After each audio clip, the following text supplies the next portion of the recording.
राधे राधे दोस्तों, जय श्री राधे कृष्णा। स्वागत है आप सभी का हमारे YouTube चैनल पावरफुल हिंदू धर्म में।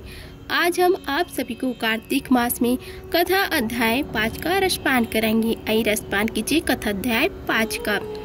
कार्तिक मास व्रत कथा की 5वें अध्याय में राजा पृथु से नारद जी ने कहा कि अश्विन मास की शुक्ल पक्ष एकादशी से शुद्ध होकर कार्तिक मास का व्रत करना आरंभ करना चाहिए। जल का पात्र लिए हुए गांव से बाहर पूर्व अथवा उत्तर दिशा में जावे।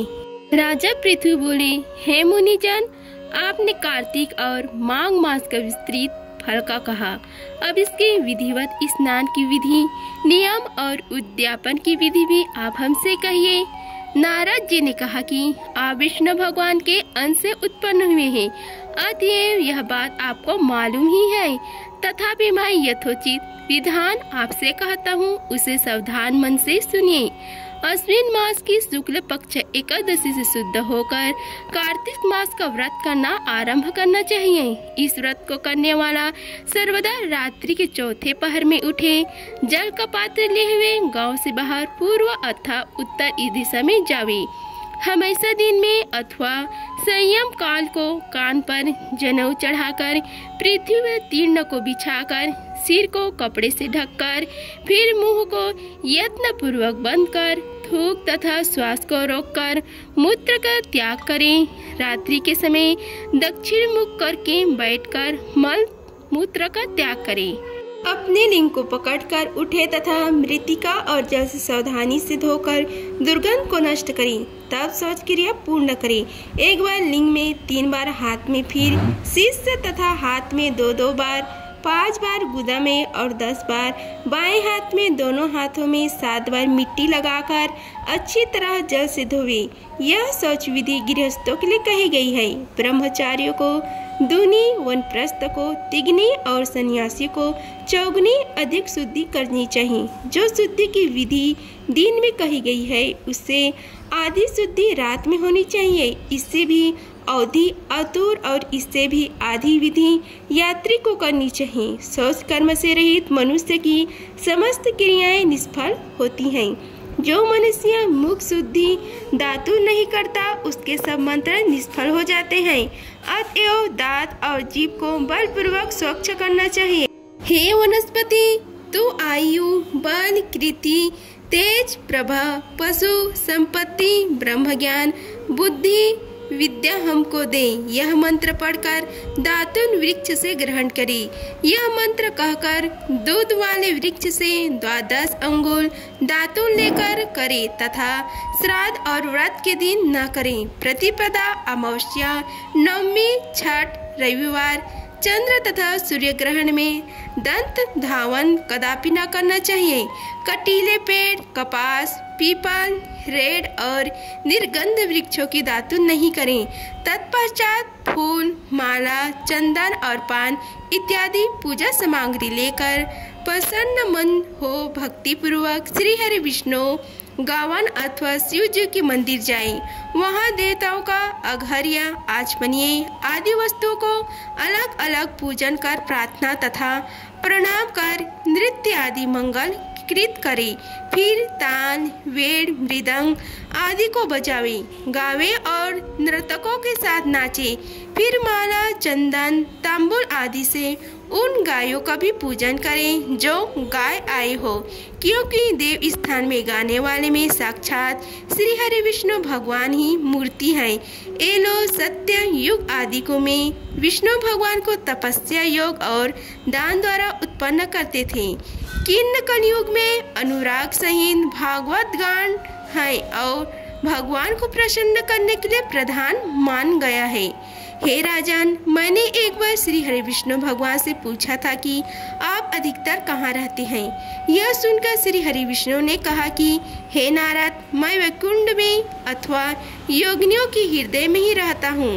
अपितु जहाँ मेरे भक्त मेरे गुणगान करते हैं, वहाँ मैं अवश्य रहा करता हूँ।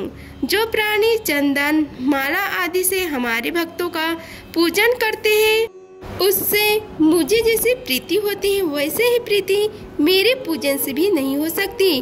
जो मूर्ख पुराणों की कथा तथा मेरे भक्तों को कीर्तन सुनकर उसकी निंदा करते हैं वे मेरे शत्रु सदृश हैं। शिरीष, धतुरा के, गिरिजा, चमेली, केसर, कंदार, मदार तथा कनेर के फूल और अक्षतों से श्री हरि विष्णु भगवान की पूजा नहीं करनी चाहिए।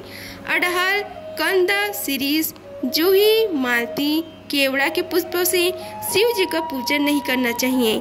लक्ष्मी की अभिलाषा करने वाले पुरुष को चाहिए कि तुलसी पत्र से श्री गणेश जी की, दुर्वा से दुर्गा जी की, अगस्त के फूल से सूर्य नारायण की पूजा न करें। जिन देवताओं के लिए पूजा में जो फूल निर्दिष्ट हैं उन्हीं से उनका पूजन करें। इस प्रकार पूजन समाप्ति के पश्चात देवादिदेव श्री हरि विष्णु भगवान से क्षमा याचना करें। हे सुरेश्वर, हे देव, मेरे पास न मंत्र है न क्रिया है, भक्ति से भी मैं हीन हूँ। जो कुछ भी आपकी पूजा मैंने की है आप हमारी उस पूजा को पूर्ण करें। इतना करने के बाद परिक्रमा करके दंडवत प्रणाम कर पुनः क्षमा प्रार्थना करके गायन कीर्तन आदि करना चाहिए। जो मनुष्य शिव और भगवान विष्णु की विधि पूर्वक कार्तिक मास में रात्रि में पूजन करते हैं वे पवित्र आत्मा होकर अपने पूर्व पुरुषों के साथ विष्णु लोक को जाते हैं। अब हम आप सभी को कार्तिक मास में क्या करना चाहिए उसके बारे में आप सभी को बतलाते हैं। कार्तिक मास हिंदुओं के लिए सबसे पवित्र महीना है। इस महीने के अधिष्ठात्री देवी श्रीमती राधा रानी है। इस महीने के हम जो भी आध्यात्मिक गतिविधि करते हैं वह श्रीमती राधा रानी को प्रसन्न करने वाली होती है और राधा रानी प्रसन्न हो तो भगवान श्री कृष्ण प्रसन्न होते हैं। पौराणिक कथा के अनुसार, स्कंद पुराण के अनुसार, जिस प्रकार सतयुग युगों में सबसे अच्छा है, जैसे शास्त्र में वे सर्वश्रेष्ठ हैं, जैसे गंगा नदियों में सबसे अच्छी है, वैसे कार्तिक महीनों में सबसे अच्छा है। भगवान श्री कृष्ण को सबसे प्रिय है। भगवान श्री कृष्ण कहते हैं कि सभी पौधों में पवित्र तुलसी मुझसे सबसे प्रिय है। सभी महीनों में कार्तिक सबसे प्रिय है। सभी तीर्थों में मेरी प्रिय द्वारका सबसे प्रिय है और सभी दिनों में एकादशी सबसे प्रिय है। पद्म पुराण के उत्तराखंड में इस महीनों को दामोदर मास के नाम से भी जाना जाता है। इस पवित्र महीना में क्या नहीं करना चाहिए तथा क्या करना चाहिए उसके बारे में आप सभी को बतलाते हैं। इस माह में 16 माला जाप करें। हरे कृष्णा कृष्ण कृष्ण हरे हरे, हरे राम राम राम हरे हरे। इस महीने में आप 16 माला इस मंत्र का जाप कर सकते हैं। कार्तिक मास में दीपक जलाएं। लाखों जन्मों के पाप पालक झपकते ही नष्ट हो जाते हैं। भले कोई मंत्र न हो, कोई पवित्र कर्म न हो और कोई पवित्र न हो, कार्तिक के महीने में दीप चढ़ाने से सब कुछ सही हो जाता है। दामोदर अष्टकम पढ़ें। श्रीमद् भागवत गीता का या श्री प्रभुपाद की कोई भी पुस्तक प्रतिदिन पढ़ें। मंदिर जाने की कोशिश करें और भक्तों के साथ भगवान को दीप चढ़ाने में भाग लें। फिर मंदिर में देवताओं को जपें। गायन, नृत्य और दीपक अर्पित करना हमेशा बहुत प्रसन्न होता और हमारे दिनों में खुशी लाता है। इस महीने में कोशिश करें कि केवल प्रसाद यानी भगवान को अर्पित किया गया भोजन ही खाएं। अपनी क्षमता के अनुसार गरीबों को दान करें। पवित्र तुलसी के पौधा की पूजा करें। यदि हम शास्त्रों के अनुसार शुभ कार्तिक मास का पालन करें तो हमें अपने आध्यात्मिक जीवन में सफलता प्राप्त होगी। हम कृष्ण और राधा की कृपा को आकर्षित कर सकेंगे। अगर आप सभी को हमारे वीडियो अच्छी लगी होगी तो वीडियो को लाइक कीजिए, चैनल को सब्सक्राइब कीजिए और कमेंट बॉक्स में ओम नमो भगवते वासुदेवाय लिखें। धन्यवाद। मिलते हैं अगले वीडियो में, तब तक के लिए जय श्री राधे कृष्णा।